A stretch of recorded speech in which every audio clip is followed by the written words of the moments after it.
Buenos días. Comenzamos una nueva semana. Es un poco difícil saber exactamente qué lecturas tienen en Perú, pero me parece a mí que, a diferencia de Estados Unidos, las lecturas son estas que se ven en un sitio del Vaticano. La lectura del día de ayer. Yo quería hablar un poco de la lectura de domingo ayer.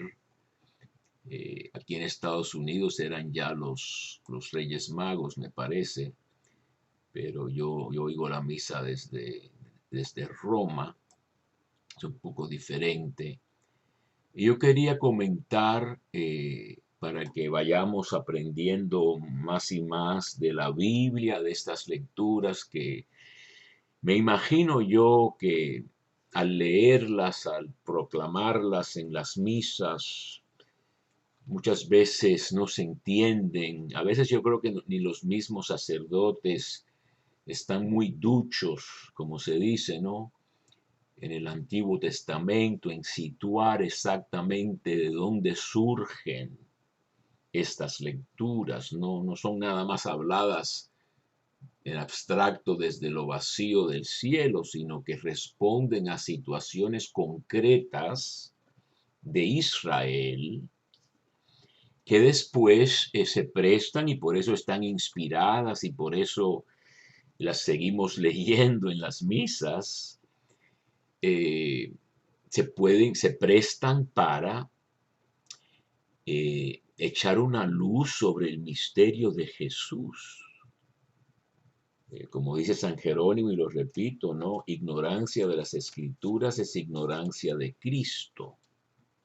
Y entonces es muy bonito que los católicos hagamos lo que hacen muchos protestantes, quizá no tan bien como debieran, que es leer la Biblia, asistir a grupos de Biblia, a escuchar programas, y me imagino que Radio Perú tendrá más de uno que hablan de la Biblia. Entonces, este profeta Isaías, que en verdad los estudiosos bíblicos hablan de un profeta Isaías de Jerusalén, que es del siglo octavo antes de Cristo. Vamos a decir que comenzó alrededor del año, vamos a decir, 740 antes de Cristo, y profetiza unos 40 años hasta el año 700 más o menos antes de Cristo.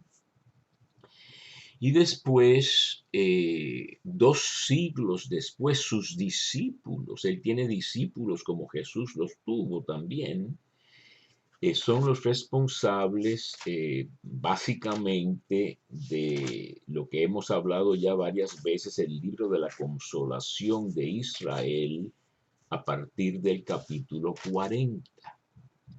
Y es en una situación muy diferente.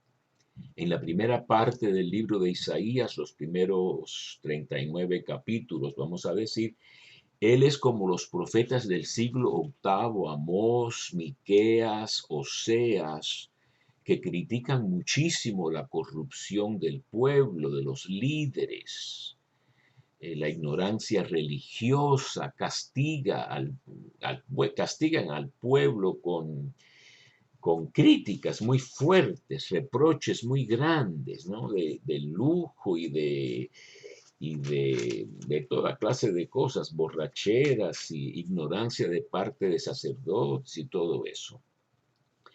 Pero una vez que sí viene el castigo ese, que es el exilio de Babilonia, en el año 587 antes de Cristo se destruye el templo. Esto es posterior al tiempo del profeta Isaías de Jerusalén. Este exilio dura unos 49 años hasta el 538, cuando un nuevo imperio, el persa, más o menos Irán, hoy en día, una nación muy antigua, y muy grande en su sabiduría y muchas otras cosas, ¿no?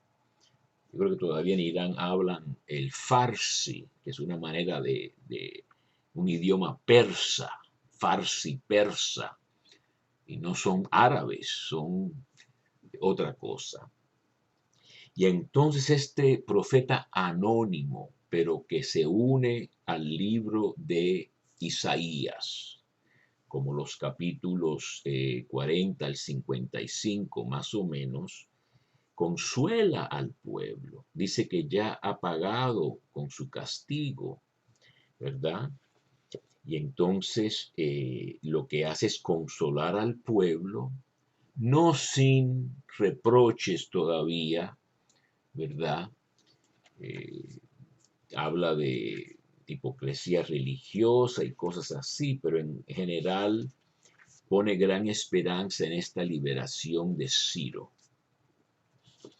Y una vez que se termina este capítulo 55, si ustedes vieran, por ejemplo, la Biblia de Jerusalén que uso yo, para el capítulo 56 al 66, que es el fin del libro de Isaías, se llama la tercera parte del libro de Isaías. La lectura de ayer es del capítulo 60. Yo tomé todo un curso en el Pontificio Instituto Bíblico solo sobre la tercera parte de Isaías, así que tengo una cierta familiaridad con ella. Y yo creo que nos dijeron que el meollo de esta tercera parte de Isaías son precisamente los capítulos 60 al 62. Así que los primeros capítulos de la tercera parte de Isaías, 56, 57, 58 y 59, son quizá posteriores, y después viene el 63, 64, 65 y 66 y se termina el libro. Pero fíjense qué profecía más bella, y esto es poesía hebrea, no necesariamente rima, pero hay juegos de palabras y sonidos parecidos y paralelismo, como que se van repitiendo las cosas con un cierto adelanto en la repetición. No se dice exactamente lo mismo, sino que se mueve la cosa hacia adelante. Él está hablando de cómo se renovará completamente Jerusalén. Ustedes recordarán por algunas de mis pláticas que los babilonios destruyeron completamente Jerusalén. Arrasaron con el templo también como harían los romanos con el segundo templo siglos después. Así que estamos hablando de una catástrofe de la historia de Israel de la cual podemos aprender. Y estos grandes líderes religiosos inspirados, profetas y grandes oradores, animan al pueblo con visiones extraordinarias que para nosotros los cristianos son símbolos o figuras o modelos o incluso sombras de la realidad que trae Cristo y de la realidad plena que vendrá con la venida de Cristo, la venida segunda de Cristo, la parusía que se llama, ¿no? Entonces ustedes recordarán que en el libro del Apocalipsis, al final ya baja la nueva Jerusalén adornada como novia para su esposo, el Cordero Jesús. Y ya no habrá más llanto, Dios estará con el pueblo y será un nuevo cielo y una tierra nueva, y casi todas estas cosas que acabo de decir ya se encuentran en Isaías.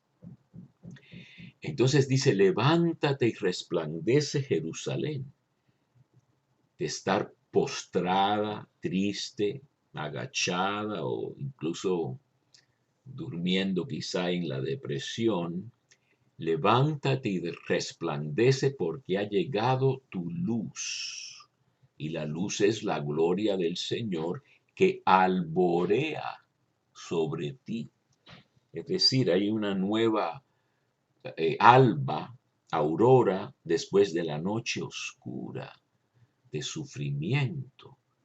Dice, mira, las tinieblas cubren la tierra y espesa niebla envuelve a los pueblos que no conocen a Dios, yacen en las tinieblas.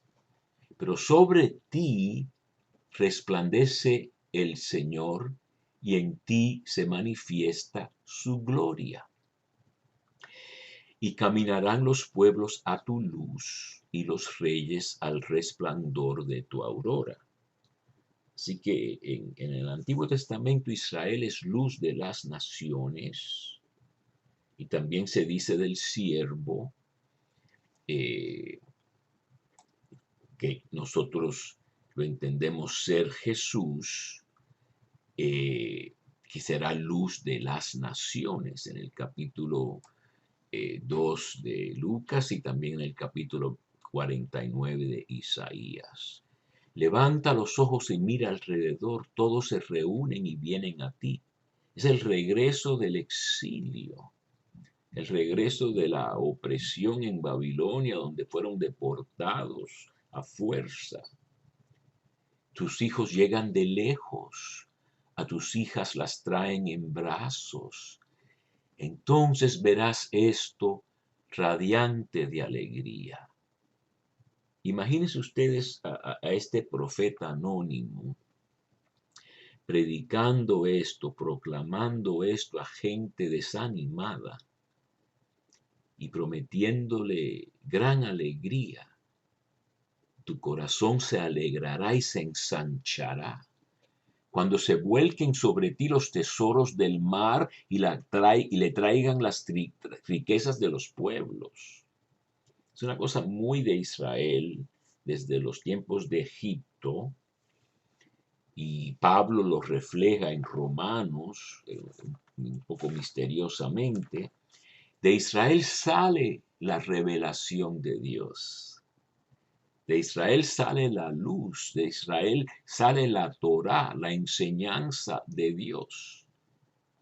Y en el mundo oriental, que es un poco de revanchas y de dame y te daré y cosas así, lo que contribuyen los paganos que no conocen a Dios, pues son sus riquezas e incluso su trabajo manual, porque la reconstrucción de Jerusalén será a manos de los mismos paganos que la oprimieron. Ahí viene lo que se llama la inversión, vamos a decir, escatológica. Los primeros serán los últimos serán los primeros. A los ricos los despide vacíos, a los pobres los colma de bienes. Es muy los binarios del mundo bíblico. Y viendo que ya se acabó el tiempo bien pronto, seguiremos mañana.